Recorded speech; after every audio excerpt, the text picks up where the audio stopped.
जय हिंद दोस्तों। क्या आप जानते हैं कि सबसे बड़ी ताकत पहले से ही तुम्हारे पास है। कहानी शुरू होती है जब गौतम बुद्ध अपने शिष्यों के साथ लंबा सफ़र तय करके एक सुंदर गांव पहुँचे। गौतम बुद्ध ने कुछ दिन उसी गांव में रुकने का निश्चय किया। गौतम बुद्ध के आने का समाचार गांव में आग की तरह फैलने लगा और कुछ ही देर में गौतम बुद्ध के आसपास लोग इकट्ठा होने लगे और जमावट बढ़ने लगा। लोग कई तरह की समस्या लेकर वहां आने लगे। तभी एक बुजुर्ग रोते हुए गौतम बुद्ध के पास आए और कहा, तथागत, मेरा बेटा कुछ काम नहीं करता। गरीबी और कठिनाइयों के लिए ईश्वर को दिन रात कोसता रहता है। जब मैं समझाता हूँ तो मुझसे ही बहस करने लगता है और घर का माहौल खराब हो जाता है। तथागत, मैं जानता हूँ कि वह अपना नुकसान कर रहा है, लेकिन मुझे समझ नहीं आता कि मैं उसे सही रास्ते पर कैसे लाऊं। गौतम बुद्ध मुस्कुराए और बुजुर्ग व्यक्ति से बोले, आप कोई बहाना बनाकर अपने बेटे को मेरे पास ले आइए। बुजुर्ग व्यक्ति ने कहा, तथागत, मेरा बेटा किसी की बात नहीं सुनता, सबसे बहस करता है। मुझे डर है कहीं वो आपको भी कोई गलत बात न कह दे। बुद्ध मुस्कुराए और बोले, चिंता मत करो, तुम बस उससे कहना कि मैं उसकी सारी समस्याओं का समाधान कर दूंगा। गौतम बुद्ध की बात सुनकर कुछ लोग बुजुर्ग के साथ उसके बेटे को बुलाने के लिए चल पड़े। दोपहर का समय था। लड़का अपने कमरे में सो रहा था। घर पहुंचते ही सबने उसे जगाया और उसे समझाना शुरू किया, लेकिन लड़का साथ चलने को तैयार नहीं हुआ। वह बस एक ही बात दोहराता रहता, सारे साधु पाखंडी और नकली होते हैं, मैं इनकी बातों में आने वाला नहीं। लेकिन जब गांव वालों ने उसे बताया कि बुद्ध उसकी हर परेशानी का समाधान कर देंगे, तब जाकर वह गौतम बुद्ध से मिलने को राजी हुआ। अपने बेटे को लेकर जब बुजुर्ग व्यक्ति ने गौतम बुद्ध के पास पहुँचे तो लड़का बुद्ध को उल्टा बोलने लगा, किस बात के लिए आपने मुझे यहाँ बुलाया? अगर आप यह चाहते हो कि मैं ईश्वर को कोसना बंद कर दूँ तो मैं ऐसा कभी नहीं करूँगा, क्योंकि ईश्वर ने मुझे इस बेकार शरीर के अलावा दिया ही क्या है। धन जो शरीर के लिए ज़रूरी है वह तो मुझे मिला ही नहीं। अगर आप मेरी धन की समस्या ख़त्म कर सके तो ठीक है, नहीं तो अपना बोरिया बिस्तर समेटिए और आगे बढ़िए। लड़के की बातें सुनकर गौतम बुद्ध मुस्कुराने लगे और बोले, मेरे दोस्त, मैं तुमसे ईश्वर की कोई बात नहीं करता, लेकिन याद रखो कि व्यक्ति के सुख और दुख का कारण उसके कर्म ही होते हैं। इसलिए किसी और को कोसने के बजाय अगर तुम मेहनत करोगे तो तुम्हारा जीवन आसान हो जाएगा। गौतम बुद्ध की बात सुनकर वह लड़का आग बबूला हो गया और कहने लगा, मुझे आपके भाषण से तो नींद आ रही है। इससे तो अच्छा मैं घर में सो रहा था। मैं यहाँ सिर्फ आपसे मदद के लिए आया हूँ। अगर आप मेरी समस्या हल कर सकते हो तो कहें, नहीं तो गांव से चले जाइए। गौतम बुद्ध थोड़ी देर शांत रहे और समझ गए कि यह लड़का बहुत अड़ियल किस्म का है। गौतम बुद्ध उस नौजवान से बोले, मैं एक राजा को जानता हूँ और तुम्हें उससे धन दिलवा सकता हूँ, जिससे न तुम केवल व्यापार वगैरह कर सको बल्कि इतना धन मिलेगा कि तुम अमीर बन जाओगे। लेकिन बदले में तुम्हें भी उसे कुछ देना होगा। वो लड़का बोला, मैं राजा को क्या दे सकता हूँ? मेरे पास तो कुछ भी नहीं है। गौतम बुद्ध ने कहा, राजा का एक पुत्र है जो जन्म से ही नेत्रहीन है। राजवैद्य ने कहा है कि अगर राजकुमार को किसी जीवित व्यक्ति की आंखें मिल जाएं, तब वो ठीक हो सकता है।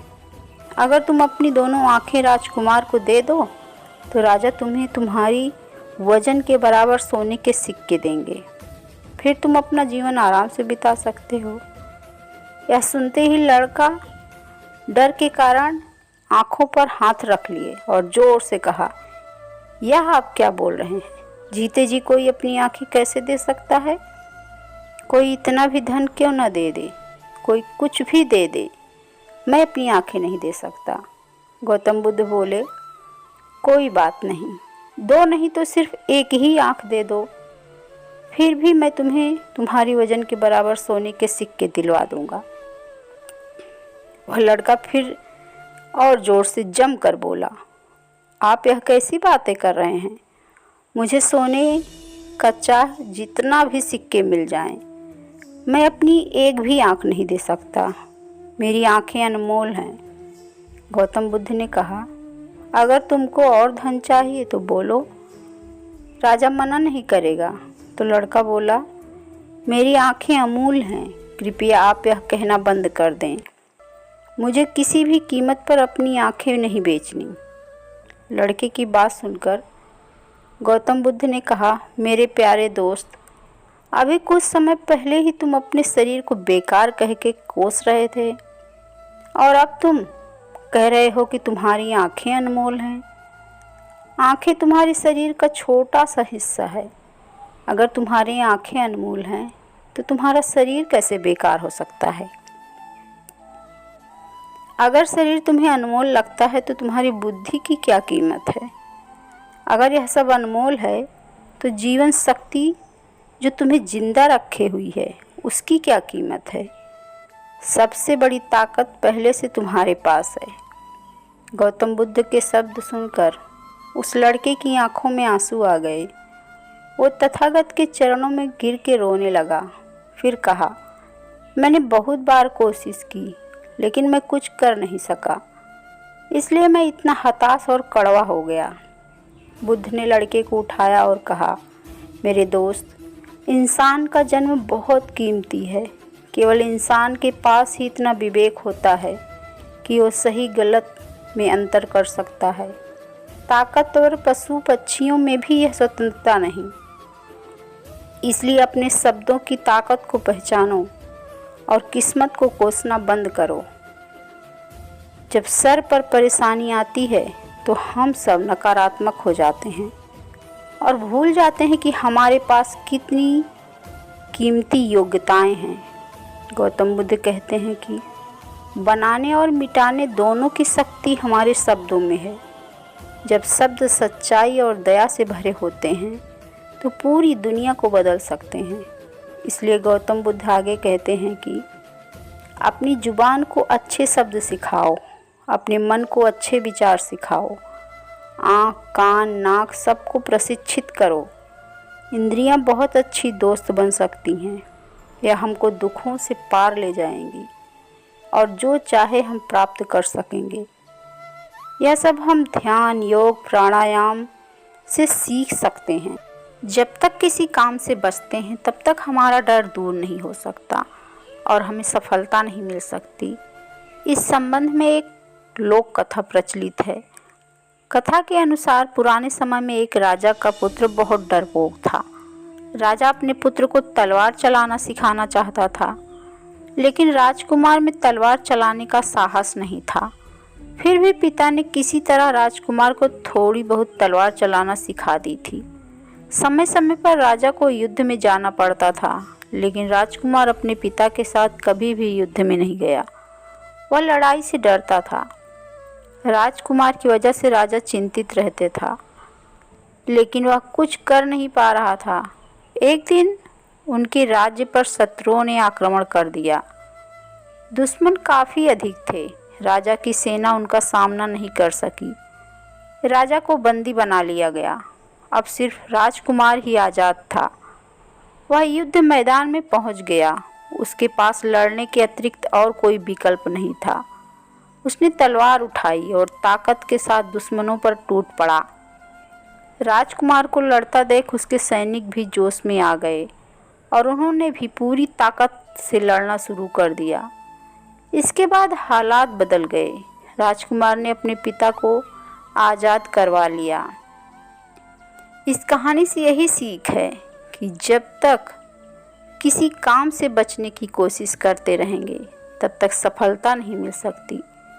कभी भी किसी काम से डरना नहीं चाहिए और खुद पर भरोसा रखकर आगे बढ़ना चाहिए, तभी जीवन सफल हो सकता है।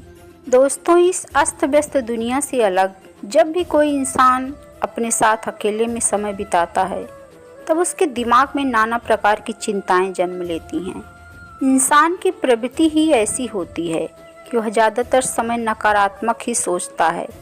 अपने लक्ष्य को कैसे प्राप्त करता है, यह विचार की जगह वह यह सोचता है कि अगर लक्ष्य पूरा नहीं हुआ तो मैं क्या करूँगा, और इस प्रकार के नकारात्मक रसायन के कारण जीवन प्राण डर कर जीता है। एक नगर में एक लोभी व्यक्ति रहता था।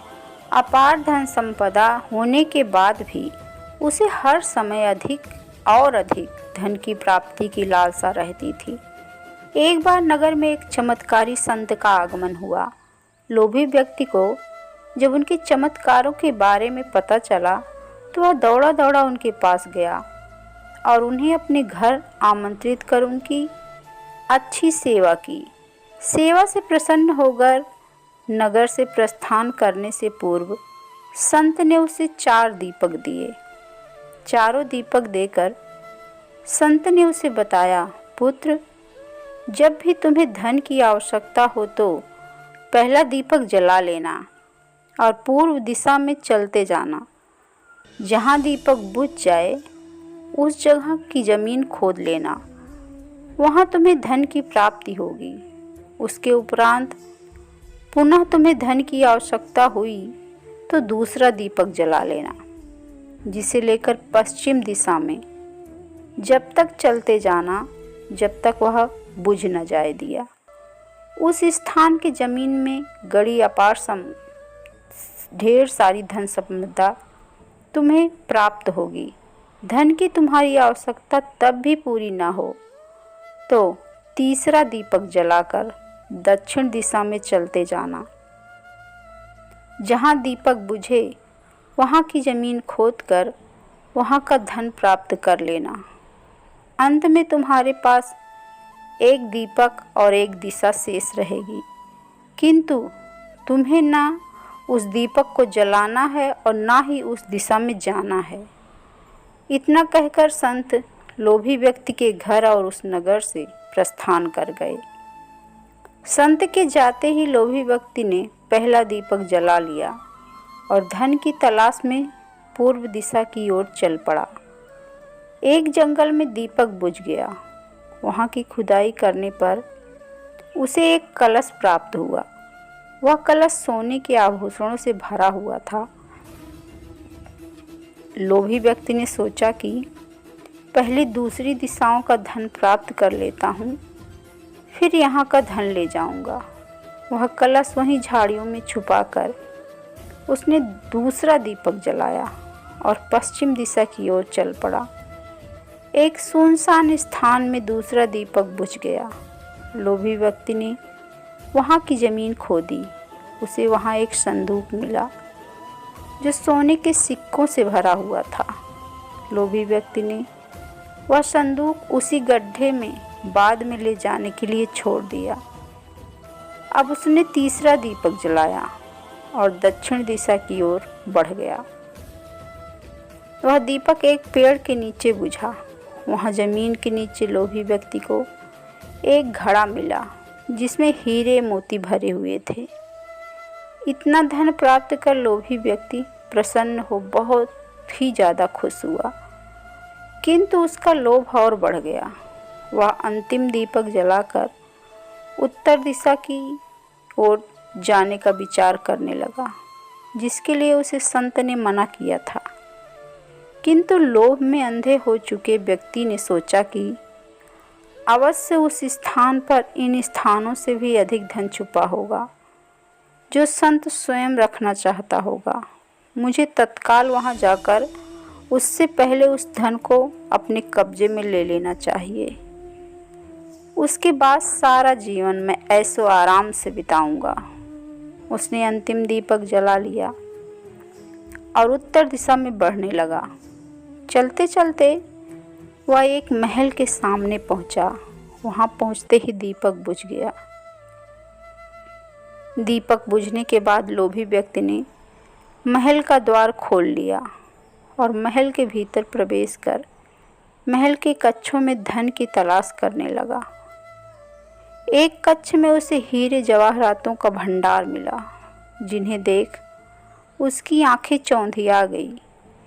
एक अन्य कक्ष में उसे सोने का भंडार मिला।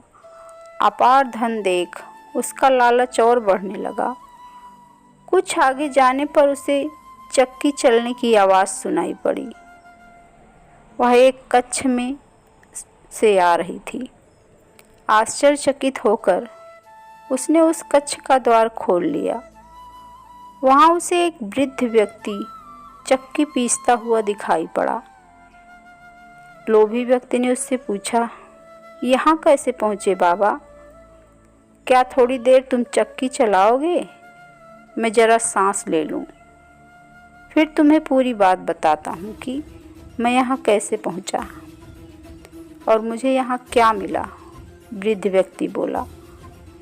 लोभी व्यक्ति ने सोचा कि वृद्ध व्यक्ति से यह जानकारी प्राप्त हो जाएगी कि इस महल में धन कहाँ कहाँ छुपा है, और उसकी बात मानकर वह चक्की चलाने लगा। इधर वृद्ध व्यक्ति उठ खड़ा हुआ और जोर जोर से हंसने लगा। उसे हंसता देख लोभी व्यक्ति ने पूछा, ऐसे क्यों हंस रहे हो? यह कहकर वह चक्की बंद करने लगा। अरे अरे, चक्की बंद मत करना। अब से पहले ये महल तेरा है। अब ये तेरा महल है। अब इस पर अब तेरा अधिकार है, और साथ ही इस चक्की पर भी। ये चक्की तुम्हें अब हर समय चलाते रहना है, क्योंकि चक्की बंद होते ही ये महल ढह जाएगा और तू इसमें दब कर मर जाएगा।